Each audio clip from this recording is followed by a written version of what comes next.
அனைவருக்கும் வணக்கம். Jaibala YouTube channel சார்பாக உங்கள் அன்புடன் வரவேற்கிறேன். ஜெய்பாலா ஜெய்பாலா ஜெய்பாலா.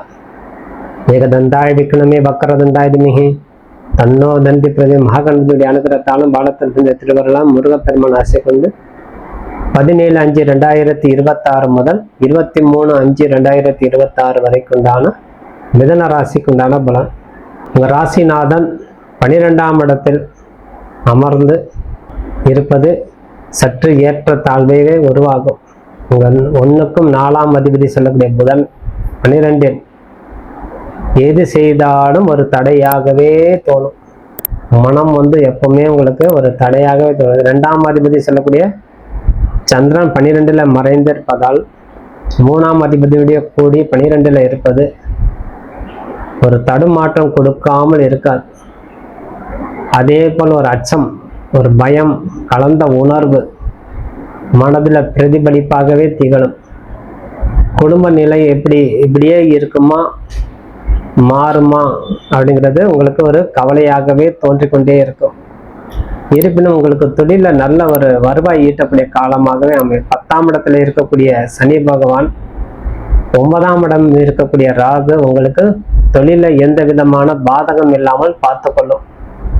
அதே போல் 11ஆம் இடம் இருக்கக்கூடிய செவ்வாய் பகவான் உங்களுக்கு வருவாய்க்கு தடை இன்றி நடக்கக்கூடிய தன்மையை கொடுக்கும்.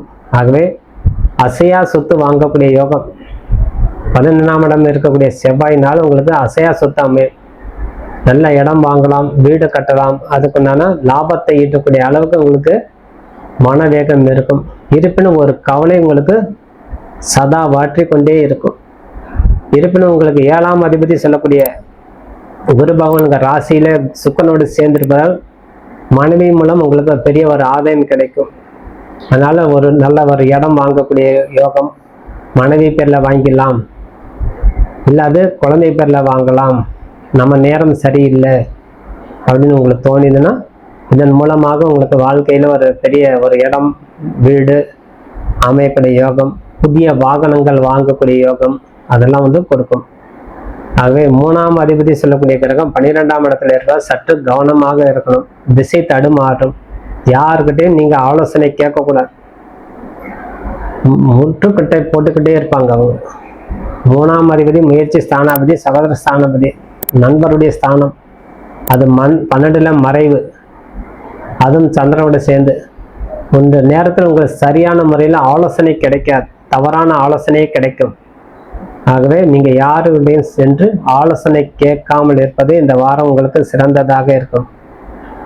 10ஆம் இடம் இருக்கக்கூடிய சனியும் 11ஆம் இடம் இருக்கக்கூடிய செவ்வாய் பகவான் பொருளாதாரத்துல உங்களுக்கு மேன்மை இருக்கு. எதிர்பாராத விதமான பொருளாதார லாபம் உங்களுக்கு அடையும். அதனால இடம் மாற்றம் அமையும், தொழில் மாற்றம் அமையும், குடும்பத்துல ஒரு மகிழ்ச்சி உருவாக்கக்கூடிய காலம் அமையும். அத்தனை உங்களுக்கு கொடுத்து கொண்டே இருக்கும். வேலை செய்கிற இடத்துல பணியாளர்கள் உங்களுக்கு சக ஊழியர்கள் உங்களுக்கு நல்ல மதிப்பு மரியாதை கொடுப்பாங்க.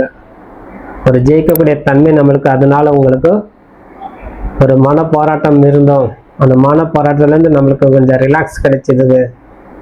இன்றைய தினம் நம்மளுக்கு சுபமான நாள், இந்த வாரம் எனக்கு நல்ல நாள், இந்த தருணம் எனக்கு நல்ல தருணம் அப்படிங்கிறதெல்லாம் உங்களுக்கு மனதில் ஒரு சந்தோஷத்தை கொடுக்கும். நீங்க ஒரு தொழில் அதிபர்களாக இருந்தாலும் அல்லது ஒரு சின்ன ஷாப்பிங் கடையாக வைத்திருந்தாலும் ஒரு சின்ன மளிகை கடை வைத்திருந்தாலும் உங்க பொருளாதாரம் சீராக இருக்கும், நல்ல வியாபாரம் ஓடும். அதனால உங்களுக்கு வருவாய் ஈட்டக்கூடிய தன்மை, எதிர்பாராத தன பிராப்தம் உண்டாகும், பழைய பாக்கினா வசூலாகக்கூடிய காலம். இந்த நேரத்துல நீங்க யாருக்காவது கடன் கொடுத்திருந்தா இந்த நேரத்துல நீங்க போய் வசூல் செய்து கொள்ளும் போது உங்களுக்கு அனைத்து வகையிலும் உங்களுக்கு வெற்றி பெறும். ஆசைகள் நிறைவேறும் சொல்லுவாங்க. பொதுவாகவே ஆசைகள் நிறைவேறும். 12ஆம் இடத்துல இருக்கக்கூடிய சூரியனால் நம்மளுக்கு என்ன ஆசை நிறைவேறுவதுன்னு விரயஸ்தானத்துல இருக்கும் போது சுபத்தன்மையை கொடுத்துவாரு சிலது. அப்ப சுப செலவு நம்மளுக்கு கொடுக்கும் போது அப்ப இடங்கள் வாங்கிடலாம், நகை வாங்கி கொள்ளலாம், பிள்ளைங்களுக்கு திருமணம் செய்து வை, புதிய படிப்புக்காண்டி ஒரு ஃபீஸ் கட்டும்போது சுப விரயமாகவே அமையும். இதெல்லாம் நம்மளுக்கு ஒரு சுபத்தன்மை கொடுக்கும். ஒரு வீடு வாங்குறோன்னா ஒரு சொத்து உருவாகுது, ஒரு படிப்புக்காண்டினா நல்ல ஒரு எதிர்காலம் உருவாகுது, நகை வாங்கினா நம்மளுக்கு சேமிப்பா இருக்குது. அத்தனை நம்ம ஒரு சுப விரயமா பண்ணிக்கணும். 12ஆம் இடத்துல இருக்கக்கூடிய சூரியனால் சுப விரயத்தை நல்ல விரயமாக நம்ம செய்து கொள்ள தயாராக இருக்கணும். ஆகவே குடும்ப உறவினர்கள் மூலமா நம்மளுக்கு நல்ல மகிழ்ச்சியை ஏற்படக்கூடிய தன்மை அதனால நம்மளுக்கு கிடைக்கும். அதனால் சில காரியத்தில் தங்கு தடையின்றி நடக்க குடும்ப உறுப்பினர்களை நீங்கள் ஆலோசனை கேட்டு செய்வது சிறந்தது. ஆகவே உங்கள் பேச்சாற்றல்னால் உங்களுக்கு நல்ல ஒரு மதிப்பு கொடுக்கும். குடும்பத்தில் கணவன் மனைவிக்கிடையே இருந்து வந்த புரியாத விஷயங்கள்லாம் புரிதலாக வந்து இருவரும் கலந்து ஆலோசனை செய்து ஒரு நல்ல முடிவுக்கு வந்து ஒரு நல்ல தொழில் செய்கிறது, இடம் வாங்குறது, அதெல்லாம் உங்களுக்கு உண்டான தருணமே. திட்டமிட்டு செயல்படக்கூடிய காலம் சொல்லலாம். திட்டமிட்டே செய்வீங்க. 2 பேரும் சேர்ந்து கணவன் மனைவி பேசி இது செய்யலாங்க, அது செய்யலாம், இந்த செலவு போகும், இந்த செலவு தான் செய்தோம், அதிகமாக நம்மளுக்கு ஆசை வேண்டாம், அதிகமாக நம்ம கடன் வேண்டாம் அப்படின்னா ஒரு திட்டமிட்டு நம்மளுக்கு பட்ஜெட்டுக்கு ஏற்றபடி செயல்படக்கூடிய காலம், புதிய வாகனங்கள் அமையக்கூடிய காலம். அதனால உங்களுக்கு பல விதத்தில் உங்களுக்கு நன்மை நடக்கும். குடும்பத்தில் சுபகாரியம் நடக்கக்கூடிய தன்மையை அமைகிறது. இதனால தான் நம்ம குடும்பத்தில் ஒரு குழந்தைங்கள் இருக்குன்னா திருமணத்துக்கு தயாராடும், அல்லது புதிதாக திருமணம் ஆயிருந்தால் குழந்தை பிறக்கக்கூடிய யோகம் உண்டாகும். அதனால் நம்மளுக்கு ஒரு சுப செலவு உண்டாகும்.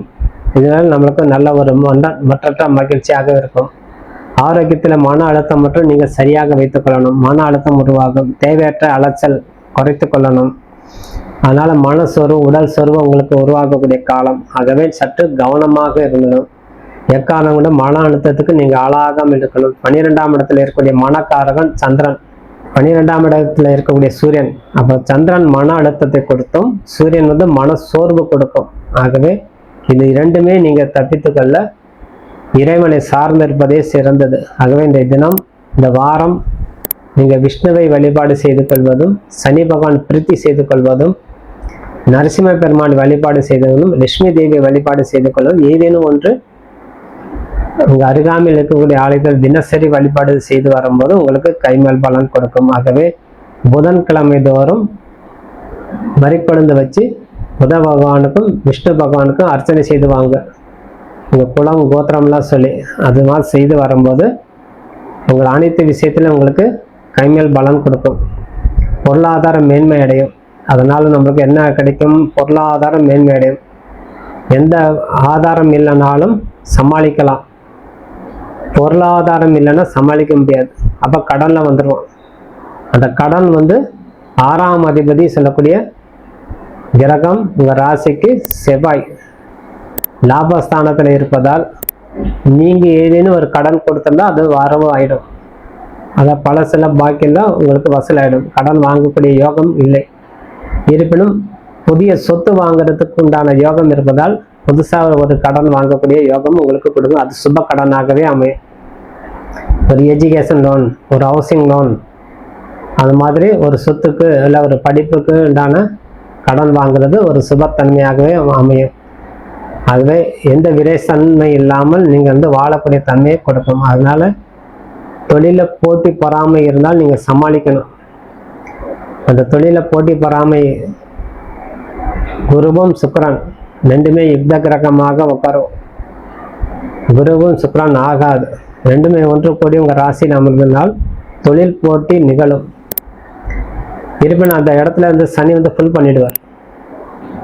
சனி பகவான் உங்களுக்கு 10ஆம் இடத்துல இருப்பதால் 9ஆம் இடத்துல இருக்கக்கூடிய ராகுனால அந்த பிரச்சனை உங்களுக்கு சால்வ் ஆகிடும். 3ஆம் இடம் இருக்கக்கூடிய கேதுனால் உங்களுக்கு ஞானத்தை புகட்டும். தைரியமாக செயல்படுவீங்க. எந்த விதமாக இருந்தாலும் சரி, யாருக்கும் அஞ்சாம் நெஞ்சம் போல் நீங்கள் செயலாற்றி அனைத்து விஷயத்திலும் நீங்கள் தைரியத்தோடு வாழ்ந்து காட்டக்கூடிய தன்மையே கொடுக்கும் சொல்லி விடைபெறுகிறேன். நன்றி, வணக்கம். ஜெய்பாலா.